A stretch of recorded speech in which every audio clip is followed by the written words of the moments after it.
Dùbhlachd bruidhinn ure mar farste Baile talúiríthe hómór Ostaig.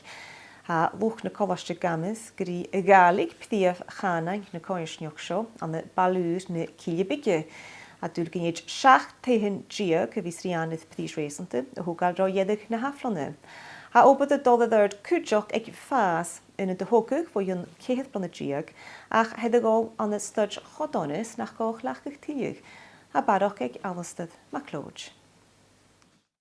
Ha nopad a tóisig seo as an trach an na mianna geanraí agus siime geanrag heragol seachad fan hóisich brín Baile Stiùiriche seo rí túna College Gaelig sól mór Ostaig an na ceanna jazz in Leasachaidhean. Ha sa gamas fascir ciad tói thugáil ag I cheann hawl le cúdeach inad spórs dach I chúram agus caffi bar as de planig an chailseach inis fachan choras deich blionna. Hadjach ach da hoi thugáil go seo is an nopad inis gos tóiseach nachnach piaf as an iad 7 diag go thugáil tehan vis rian ag prís réasanta da blionna dhearrig le miscacha överin is an seo college a cuhadi an pandemic. Sé Baile na Cille Bige vis a Baile sa cruach seo agus a sómór Ostaig is an scrí gaelig príomhchanan na cóisneach gúd. Well, sin uas a cén cutarmach son an dó bhór. Son go bhfuil sé cóisneach mór gaelig anna somór héin leis na bocóparachs na Hollanich is ile.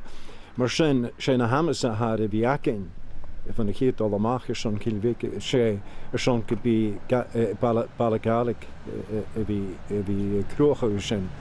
Ach sé ana dói a sin go bhí déanamh sin sé a bhí brosnach corman go dúine. Billy said ma ha uig dúine bhí tínistei agus go bhí tínistei son a bhí páiste cóisneach úr, cóisneach beáil le far a bhfuil gaelig ag mian a bheitthe le Baile. Siit an opad na 10 ure a cha opad ulle dollar ag sómór Ostaig agus siit tógalach mór a bhfuil fás inadle studio offician agus siomrich an Tsekisk a cha agol an na stuid chodonna agus nach go chlachgig chai fás a thugáil an na dávílas a hoog coscis 8 million nót.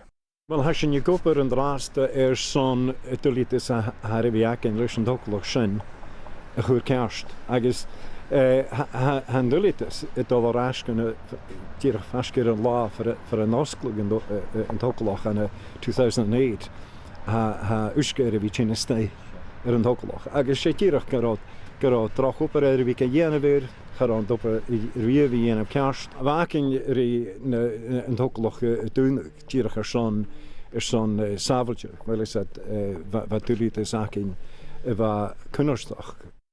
A sómór Ostaig an núil agus an náchasrá dhearrig na haflan gnéideach fás osclug uadile agus go dearaf go mína 7 diag úd an thugáil seo mar an hianta.